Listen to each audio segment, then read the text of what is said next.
बिस्मिल्लाहिर्रहमानिर्रहीम। अस्सलामु अलैकुम। इंशाअल्लाह आज की वीडियो में मैं आपके सामने 9वीं जमात की उर्दू की नई किताब जो कि पंजाब के स्कूलों में 2025 से पढ़ाई जाएगी, उसके 5वें सबक यानी कलीम और मिर्ज़ा ज़ाहिर दार बेग का निहायत आसान ख़ुलासा पेश करूँगा। अगर आप मेरी साबका वीडियोस जो मैंने इस किताब के बारे में बनाई हैं तमाम की तमाम देखना चाहते हैं तो इस वीडियो की डिस्क्रिप्शन में मौजूद पहली लिंक को विज़िट करें, और अगर आप सिर्फ खुलासों की वीडियोस देखना चाहते हैं तो इस वीडियो की डिस्क्रिप्शन में मौजूद दूसरी लिंक को विज़िट करें। तो आइए वीडियो शुरू करते हैं। सबक कलीम और मिर्ज़ा ज़ाहिर दार बेग का खुलासा।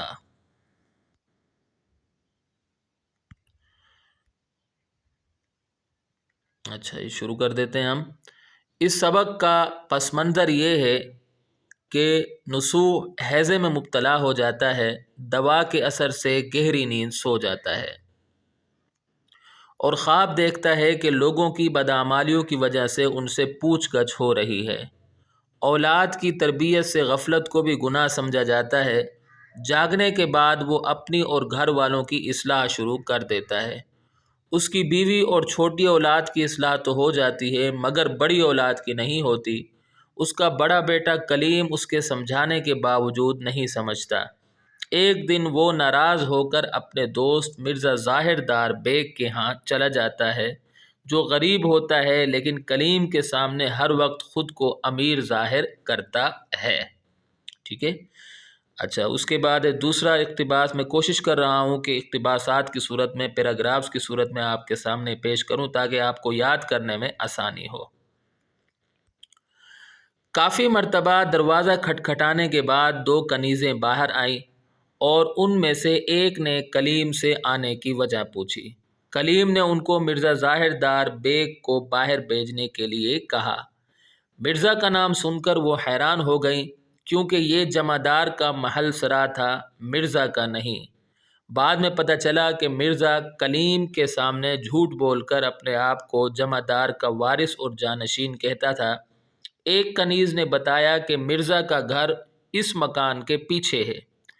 कलीम ने वहां जाकर आवाज़ दी तो कुछ देर बाद मिर्ज़ा महज जांगिया पहनकर बाहर आया और कलीम को देखकर शर्मा गया। ये तीसरा इक़्तिबास है। कलीम ने मिर्ज़ा को बताया कि वो आज रात उसके यहाँ रहेगा। मिर्ज़ा चूँकि गरीब था, इसलिए उसने कलीम को मस्जिद में सोने के लिए कहा। ये मस्जिद बहुत छोटी, पुरानी और वीरान थी। इसमें हज़ारों चमगादड़ें रहती थी। कलीम वहाँ जाकर मिर्ज़ा का इंतज़ार करने लगा कि वो आए और उससे शिकायत करे। लेकिन जब मिर्ज़ा आया तो उसने कलीम के कुछ कहने से पहले ही अपने हालात का रोना शुरू कर दिया। फिर कलीम ने उसे अपना माजरा सुनाया और यहाँ आने की वजह बताई।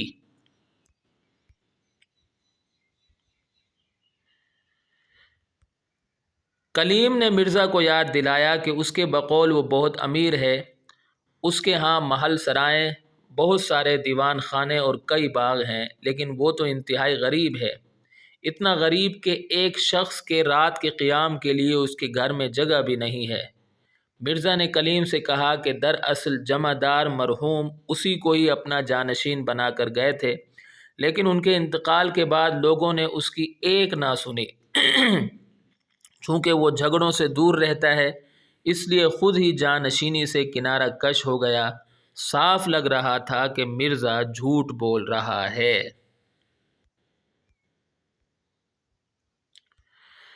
कलीम घर से खाना खाकर नहीं आया था। उसने सोचा कि मिर्ज़ा ख़ुद ही उससे खाने का पूछेगा, लेकिन उसने ना पूछा, जिसकी वजह से कलीम को ख़ुद ही कहना पड़ा कि वो भूखा है।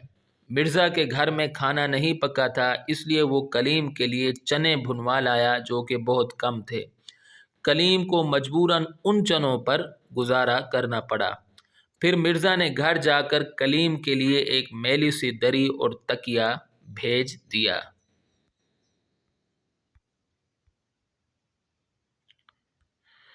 जब सुबह को कलीम की आंख खुली तो उसकी हालत अजीब थी। उसकी टोपी, जूती, रुमाल, छड़ी, تکیہ اور دری وغیرہ کوئی چور یا خود مرزا لے کر بھاگ گیا تھا۔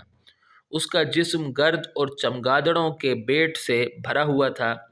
مسجد میں پانی بھی نہیں تھا کہ نہا لیتا۔ اس حالت میں دوپہر ہو گئی۔ ایک لڑکا کھیلتا ہوا آیا مگر کلیم کو بھوت سمجھ کر بھاگ گیا۔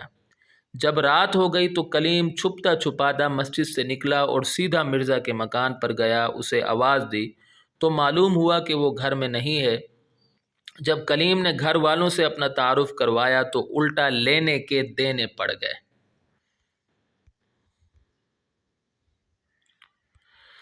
گھر والوں نے کلیم سے دری اور تکیہ طلب کیا تو کلیم پریشان ہو گیا۔ انہوں نے مرزا زبردست بیگ کو باہر بھیجا کہ وہ کلیم سے جا کر دری اور تکیہ لے آئے۔ کلیم ڈر کر بھاگنے لگا۔ زبردست نے کلیم کو پکڑ لیا۔ وہ کلیم کو ہی چور سمجھ رہا تھا، اس لیے کوتوال کے پاس لے گیا۔ کلیم نے اپنا تعارف کروایا تو کوتوال حیران ہو گیا۔ کلیم کی حالت بہت بری تھی، اس لیے کوتوال کو یقین نہیں ہو رہا تھا کہ وہ واقعی نسوح کا بیٹا کلیم ہے جس کی شاعری کی دھوم پورے شہر میں مچی ہوئی ہے۔